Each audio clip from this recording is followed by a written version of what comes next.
Assalamualaikum warahmatullahi wabarakatuh.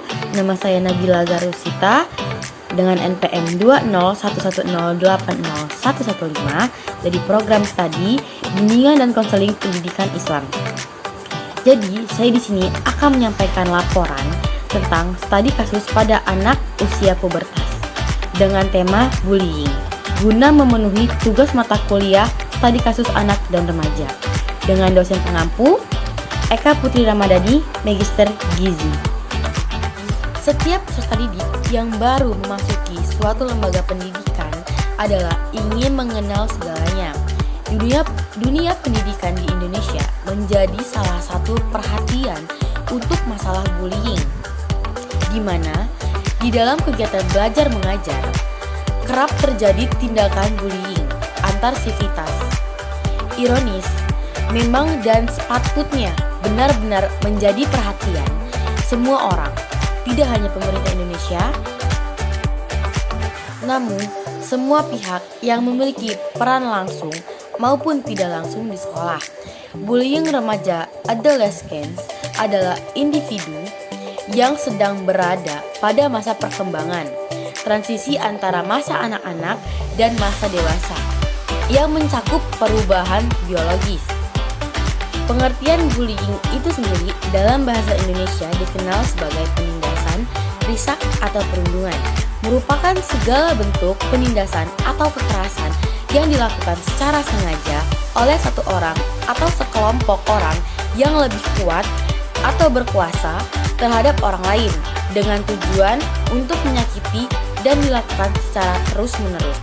Lalu, menurut Komisi Nasional Perlindungan Anak, mengatakan bahwa bullying adalah kekerasan fisik dan psikologis berjangka panjang yang dilakukan seseorang atau kelompok terhadap seseorang yang tidak mampu mempertahankan diri. Bullying, menurut Andrew Mellor dalam Musbikin, mengatakan bahwa bullying terjadi ketika seseorang merasa teraniaya, direndahkan oleh tindakan orang lain, baik yang berupa verbal, fisik, maupun mental, dan orang tersebut takut bila perilaku tersebut akan terjadi lagi. Sejalan dengan pendapat Colress mengatakan bahwa bullying is verbal or physical behavior designed to disturb someone less powerful, yang artinya bullying adalah perilaku verbal atau fisik yang dirancang untuk mengganggu seseorang yang kurang kuat.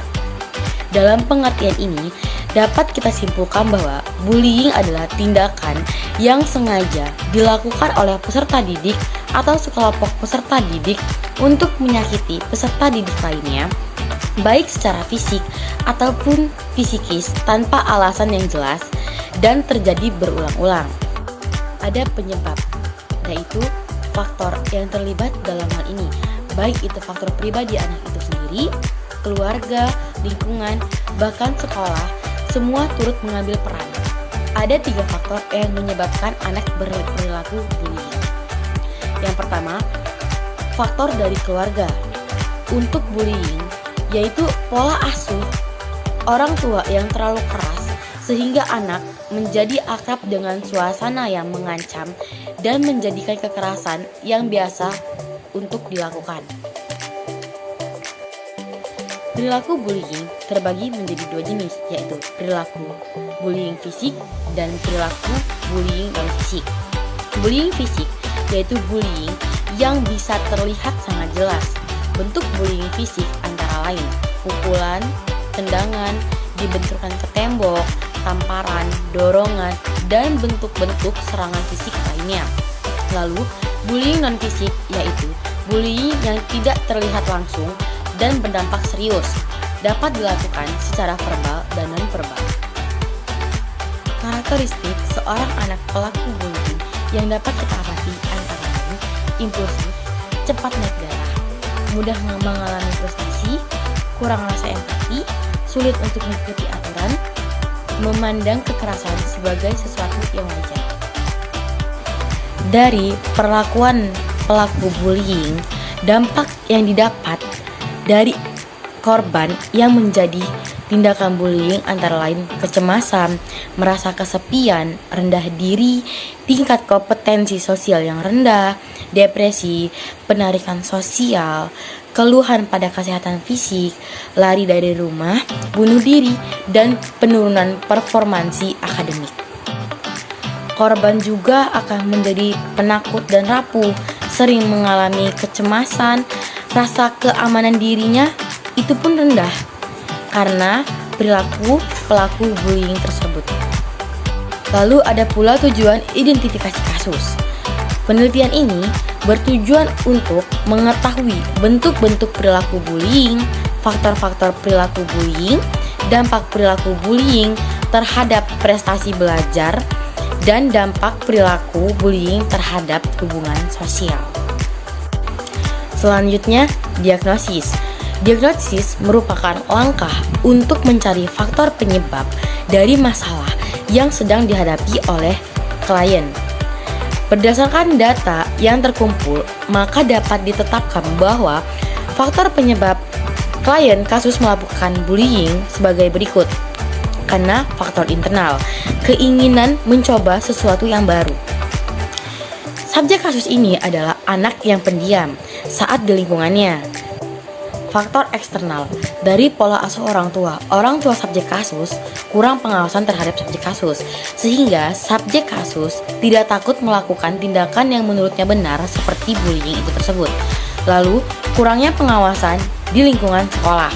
Kurangnya pengawasan di lingkungan sekolah juga merupakan faktor yang menyebabkan subjek kasus melakukan tindakan bullying terhadap temannya.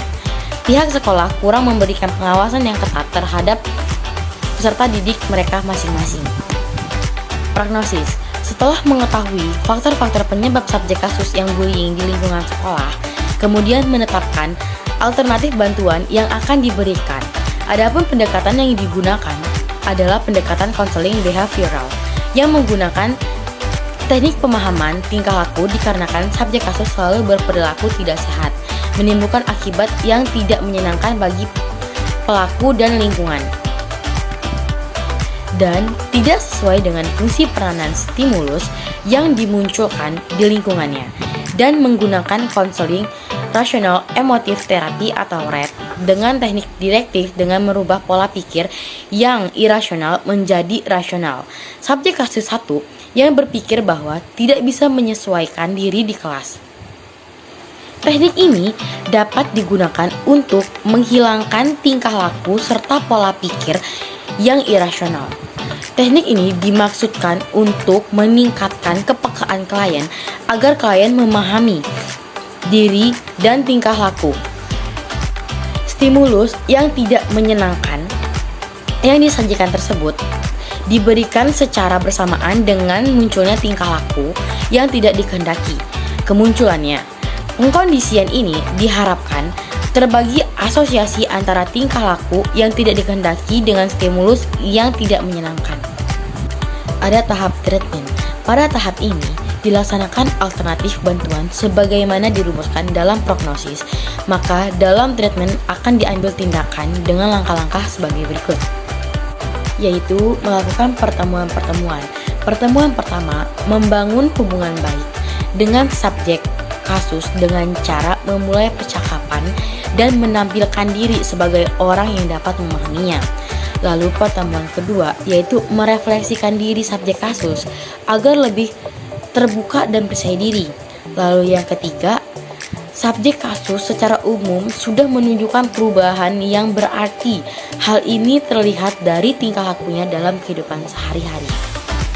Lalu pada pertemuan terakhir, subjek kasus juga diberikan bimbingan agar selain perubahan tingkah laku terhadap dirinya juga memberikan penjelasan dan pengertian kepada subjek kasus mengenai cara-cara berhenti melakukan bullying terhadap orang di sekitarnya dan arti hidup sehat. Lalu yang terakhir itu langkah follow up atau tahap follow up. Langkah ini memperoleh gambaran tentang keberhasilan dari pelaksanaan konseling yang telah diberikan. Yang pertama, observasi setelah diamati subjek kasus sudah tidak bertingkah laku mengganggu teman dan mulai menunjukkan sikap baik.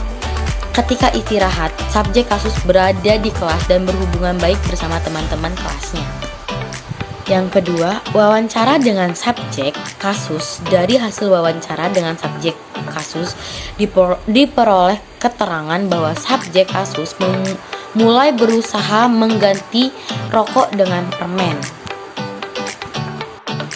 Baik, kesimpulan dari penelitian tadi, berdasarkan kesimpulan di atas bahwa upaya pengentasan peserta didik yang melakukan bullying disarankan untuk memberikan pengertian dan perhatian yang intensif dalam membimbing dan memperhatikan perkembangan pendidikan subjek kasus.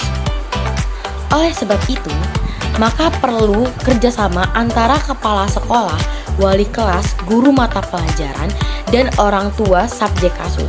Subjek kasus disarankan untuk tetap menjalankan alternatif bantuan yang sudah diberikan. Selain itu, belajar sesuai dengan jadwal belajar yang sudah dibuat. Semua peserta didik perlu diajarkan hubungan sosial, terlebih cara berkomunikasi dan bertingkah laku mereka agar mereka tidak bangga akan akademik melainkan bisa membanggakan bangsa dan negara melalui karakter yang santun. Upaya bantuan yang sesuai untuk mengatasi peserta didik yang berperilaku bullying menggunakan konseling behavioral, konseling rasional emotif terapi atau RET. Baik, itu saja hasil dari laporan tugas tadi kasus pada anak usia pubertas. Apabila ada salah-salah dalam penyampaian materi, saya mohon maaf.